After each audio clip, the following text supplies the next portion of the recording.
बिस्मिल्लाहिर्रहमानिर्रहीम। तमाम दोस्तों को खुशामदीद। मैं Haseebullah Khan advocate legal awareness channel में खुशामदीद कहता हूँ। जैसा कि हमने 2 क्लासेस ट्रेडमार्क रजिस्ट्रेशन पर पहले मुकम्मल कर ली हैं और तय किया गया था कि आइंदा जो है आपको स्क्रीन पर TM1 फॉर्म कैसे फिल होता है और फॉर्म दिखाया जाएगा। आज जो है आपको एक्सप्लेन किया जाएगा कि TM1 फॉर्म कैसे हम फिल करेंगे। साथ साथ उसमें क्लास किस तरीके से लिखी जाती है और क्लास को निकालने का और वेबसाइट के ज़रिए फॉर्म हासिल करने का तरीका भी एक्सप्लेन करेंगे। जैसा कि IPO की वेबसाइट है ipo.gov.pk।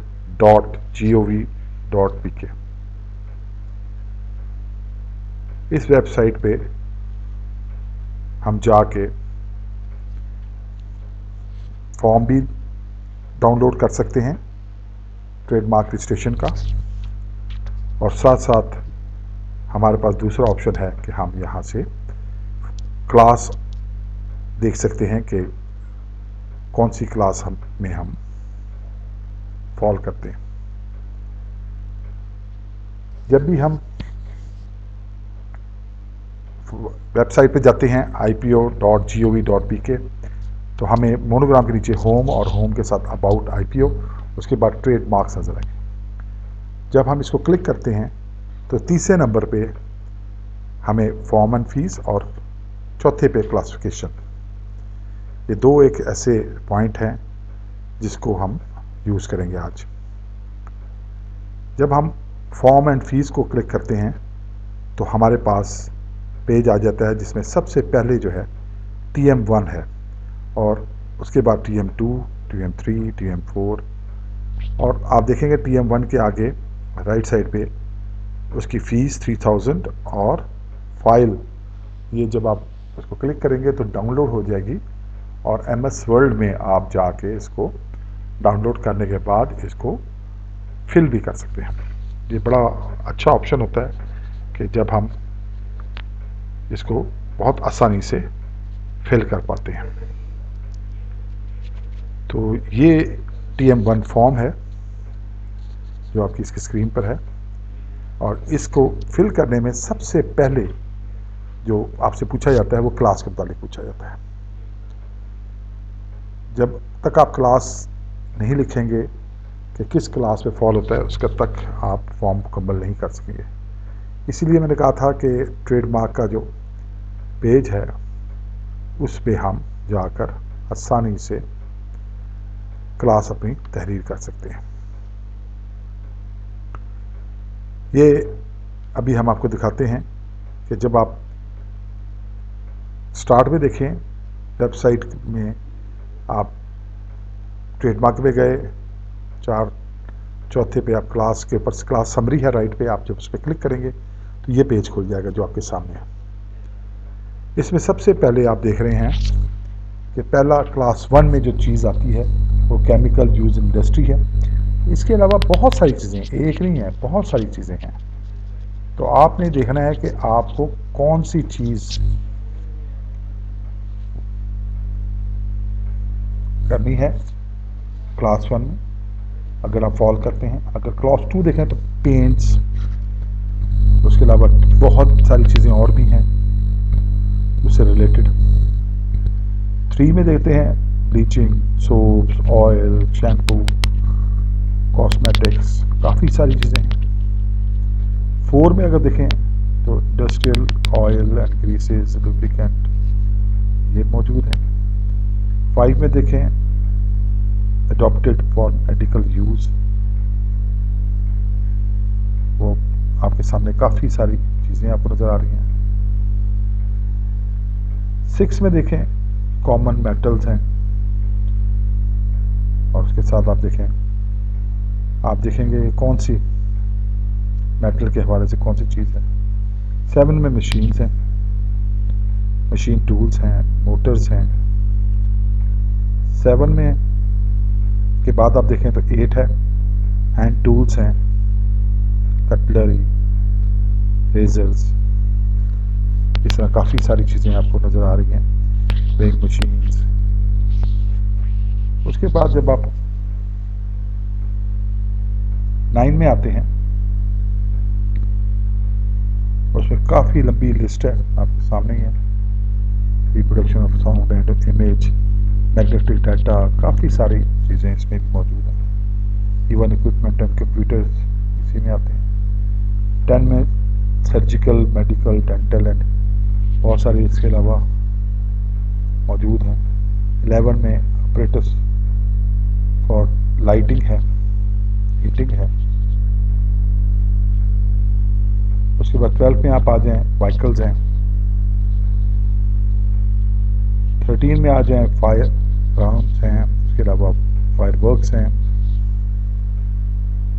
14 में आ जाएं, कीमती पत्थर और आपकी ज्वेलरी, इस तरह की चीज़ें इसमें हैं। 15 में आ जाएं, म्यूजिकल इंस्ट्रूमेंट्स हैं। 16 में अगर आप गौर करें तो पेपर, कार्डबोर्ड, ब्रशेज़, काफ़ी ब्रशेज़ हैं, प्लास्टिक मटेरियल्स हैं फॉर पैकिंग। 17 में आ जाए रबड़ गत्ता। अगर आप इसको पढ़ते जाएंगे, क्योंकि मैं कंप्लीट इसलिए आपको सारों को एक हिंट दे रहा हूँ ताकि आपको अंदाज़ा हो जाए कि इसमें आपने तलाश करना है कि वो कौन सा बिजनेस है, कौन सी गुड्स हैं जिनको आप रजिस्टर कर रहे हैं। 1 to 34 गुड्स के हवाले से बात हो रही है, और ये भी 18 में लेदर वगैरह हैं, 19 में बिल्डिंग मटेरियल्स हैं, 20 में फर्नीचर्स, काफ़ी सारी चीज़ें हैं, शेल्फ्स, काफ़ी चीज़ें। 21 में हाउस होल्ड, किचन, कंटेनर्स हैं। तो आगे अगर आप देखें 22 रोप, स्ट्रिंग्स वगैरह हैं, नट्स हैं। 23 में धागे वगैरह हैं, टेक्सटाइल यूज़ में। 24 में टेक्सटाइल और गुड्स हैं, टेक्सटाइल गुड्स हैं, आप देख ही रहे हैं। उसके आगे 25 में क्लोथ्स, फुटवेयर्स, क्लोथिंग है, फुटवेयर्स हैं। 26 में लेसेस, एम्ब्रॉयडरी, रिबन्स। 27 में कारपेट्स। 28 में गेम्स, प्ले थिंग्स, जिम्नास्टिक, इस तरह की चीज़ें हैं। 29 में मीट, फिश, पोल्ट्री। 38 में कॉफ़ी, टी, कोक्स, कुक्का, शुगर, राइस, काफ़ी पेस्ट्री, काफ़ी चीज़ें हैं, बेकरी के आइटम्स वगैरह भी हैं इसमें। 31 में एग्रीकल्चर, हॉर्टिकल्चर, फॉरेस्ट्री प्रोडक्ट्स हैं। 32 में बियर्स, और 33 आपके सामने ही है, अल्कोहलिक हैं। 34 जो है टोबैको, स्मोक। 34 तक जो है आपने कवर कर लिया कौन सी चीज़ें हैं जो हमारे गुड्स में आती हैं। अब बात होती है 35 से ऑनवर्ड 45 तक। अब ये याद में रखिएगा कि ये जो पहली चीज़ें थी वो एक प्रोडक्ट थी, आप लेने गए, ऑयल मिल गया, आप लेने गए, आपको कोई ना कोई चीज़, पेपर मिल गया, कोई प्रोडक्ट मिल गई। ये यहाँ सर्विसेज की बात है। आप चीज़ फिजिकल चीज़ नहीं होती, बल्कि आप सर्विसेज लेते हैं। जैसे पहले जो सर्विसेज का पहला है 35 क्लास, उसमें एडवर्टाइजिंग है, ऑफिस फंक्शंस हैं, बिजनेस एडमिनिस्ट्रेशन है। 36 में इंश्योरेंस है, रियल एस्टेट अफेयर्स हैं। 37 में बिल्डिंग कंस्ट्रक्शन के हवाले से जो ठेके दिए जाते हैं, इंस्टॉलेशन सर्विस है। 38 में टेलीकॉम के हवाले से चीज़ें हैं, जिसमें आपकी ब्रॉडबैंड, फ़ोन से मोबाइल्स सर्विसेज हैं। 39 में ट्रांसपोर्ट, पैकिंग, ट्रैवल अरेंजमेंट्स हैं। 40 में ट्रीटमेंट ऑफ मटेरियल्स हैं, कोई भी आप ट्रीटमेंट करवाते हैं। 41 में एजुकेशन इंस्टीट्यूट्स हैं, उसके अलावा जो ट्रेनिंग्स करवा रहे हैं वो हैं, कल्चर एक्टिविटी वाले हैं। 42 में साइंटिफिक एंड टेक्नोलॉजिकल सर्विसेज हैं, रिसर्च है। 43 में ये जो खाने की और फूड चेन्स जो सर्विसेज देती हैं वो हैं। 44 में मेडिकल सर्विसेज हैं, डॉक्टर्स की जो सर्विसेज हैं वो इसमें 44 में आएंगे। 45 में हम वकला की सर्विसेज हैं, सिक्योरिटी सर्विसेज हैं, जैसे आप किसी लॉयर्स की लिख रहे हैं तो 45 लिखने के बाद नीचे लीगल सर्विस लिखेंगे।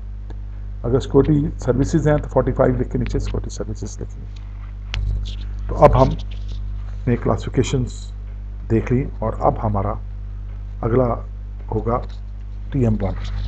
TM1 में मैंने पहले कहा कि सबसे पहले क्लास है, क्लास को फिल करते हैं। अपने आप देख ली 45 से मुझे लीगल सर्विसेज वाली जो क्लास थी 45 में लिख लेंगे, यहाँ लीगल सर्विसेज लिख देंगे। और उसके बाद आपने ये दो खाने इस तरह पूरे करने हैं। थर्ड वाला जो है ना, इसमें ध्यान रखना है कि ये तीनों प्रोप्राइटर, फर्म और कंपनी में डिफरेंट तरीके से फिल होगा। वो क्या फ़र्क है? वो ये फ़र्क है कि अगर तो आप इसको कर रहे हैं प्रोप्राइटर का, तो प्रोप्राइटर जो भी एक शख्स है उसका नाम आएगा और उसके आगे आप लिख देंगे वो प्रोप्राइटर है और उसकी नेशनलिटी लिख देंगे। उसके बाद जो सेकंड फर्म के लिए अगर कर रहे हैं आप, तो फर्म के हवाले से याद रखिएगा जितने इसमें फर्म में पार्टनर्स हैं उनका नाम आएगा और उनका आगे ओहदा आएगा। एक मैनेजिंग पार्टनर होगा, बाकी पार्टनर्स होंगे और आगे उसकी उनकी नेशनलिटी आएगी। तीसरा जो अहम है वो है कंपनी, प्राइवेट लिमिटेड या पब्लिक लिमिटेड। अगर ये आपको पता है कंपनी खुद एक कानूनी हैसियत रखती है, तो इसमें कंपनी का नाम नामी बतौर मालिक लिखा जाता है, यानी यहाँ एक आदमी का नाम नहीं बल्कि आप कंपनी का नाम लिखेंगे। और इसी तरीके से जब आप अगला खाना फिल करेंगे ट्रेडिंग एज, इसमें आप लिखेंगे अगर प्रोप्राइटर है तो उसके बिजनेस का नाम, फर्म है उसके बिजनेस का नाम और कंपनी है तो उसी कंपनी का नाम। उसके नीचे उसका एड्रेस मांगा गया, एड्रेस जो बिजनेस एड्रेस है कारोबार का यहाँ लिखेंगे। इसके अगला जो खाना है सिंस, आपने कब से इस्तेमाल कर रहे हैं, अभी नहीं अभी शुरू किया आपका टाइम लिखेंगे, पुराना करते आ रहे हैं पुराना लिखेंगे, लेकिन उसका सबूत होना चाहिए कि आपने NTN बनवाया हुआ है था, आपने बैंक अकाउंट खुलवाया हुआ था, आपने किसी जगह इश्तिहार दिया था, किसी महकमे में इनवाइस चमक रही थी। लोग कह रहे हैं लेटर पैड का क्या पता, अभी भी आपने छापा, वो कोई सबूत नहीं। तो कोई ऐसी सी चीज़ जिससे पता लगे कि आपने कब से पुराना, अगर आप दे रहे हैं 10 साल 5 साल 3 साल 2 साल पुराना बिजनेस था, उसका पास सबूत भी होना चाहिए। उसके आगे आपने लिखना है कि ये गुड्स में आप करवा रहे हैं या सर्विसेज में करवा रहे हैं, दोनों में से एक ही होगा तो आपने बताएंगे। उसके बाद आप बताएंगे मार्क्स, सीरीज ऑफ मार्क्स है। ज़्यादातर लोग एक ट्रेडमार्क रजिस्टर्ड करवा रहे होते हैं तो उनका एक ही सीरीज और मार्क होता है, लेकिन अगर उससे ज़्यादा हो तो आप उसकी यहाँ तादाद लिख देते हैं, अदरवाइज NA नॉट एप्लीकेबल लिख देते हैं। इसी तरीके से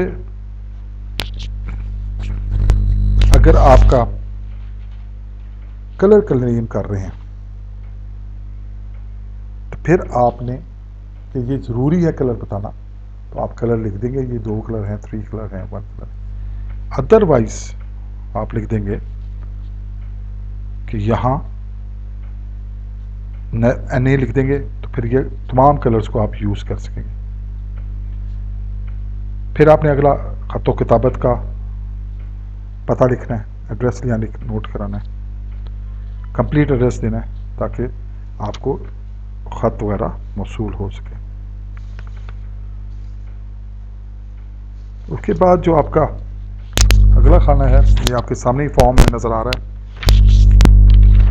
उसमें आपने डेट डालनी है जिस तारीख को आप ये रजिस्टर्ड करवा रहे हैं, और साथ ही सिग्नेचर किसने करना है। प्रोप्राइटरशिप में कोई अकेला मालिक, पार्टनरशिप में मैनेजिंग पार्टनर, और कंपनी की सूरत में कंपनी का CEO या कंपनी का सेक्रेटरी या जिसको इख्तियार दिया है।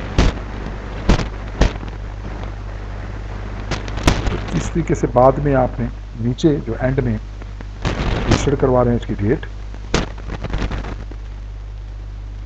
ठीक है जी, और उसके साथ ही आपने बताया कि जब सिग्नेचर करवाएंगे तो फिर उसका नाम लिखेंगे, उसका पौधा लिखेंगे, मोबाइल नंबर, फैक्स नंबर अगर है तो साथ ईमेल। जो चीज़ें ट्रेडमार्क के साथ हैं 8 कॉपी आपने लगानी है इसी फॉर्म की। 8 जो लोगो आप रजिस्टर्ड करवा रहे हैं उसकी 8 कापियाँ, अगर कलर है तो कलर, वरना ब्लैक एंड वाइट। 3000 का पे ऑर्डर या ड्राफ्ट आपने डायरेक्टर जनरल IPO पाकिस्तान के नाम बनवाना है किसी भी बैंक से, 7 शनाख्ती कार्ड कापी, और अगर आपके पास फर्म है तो उसका सर्टिफिकेट, अगर कंपनी है तो उसका सर्टिफिकेट साथ लगाना है। यहाँ काम मुकम्मल हो गया, फॉर्म जमा हो गया, और मेन पहला जो का स्टेप है वो हमने फिज़िकली भी देख लिया कि कैसे इसको हम कंप्लीट करते हैं। क्लासेस भी हमने डिस्कस कर ली। उम्मीद करता हूँ कि आपको इससे वीडियो से मदद हुई होगी। आपके ताउन का शुक्रिया। इंशाअल्लाह मज़ीद आपको एक्सप्लेन करने की कोशिश करेंगे। जहाँ ज़रूरत होगी बात करके डिस्कस करने की, वहाँ डिस्कस करेंगे। जहाँ आपको फॉर्म्स वगैरह दिखाने होंगे वो हम फॉर्म दिखाएंगे। बहुत बहुत शुक्रिया जी, और फिर रिक्वेस्ट कि चैनल को प्लीज़ सब्सक्राइब करें। अल्लाह हाफिज़।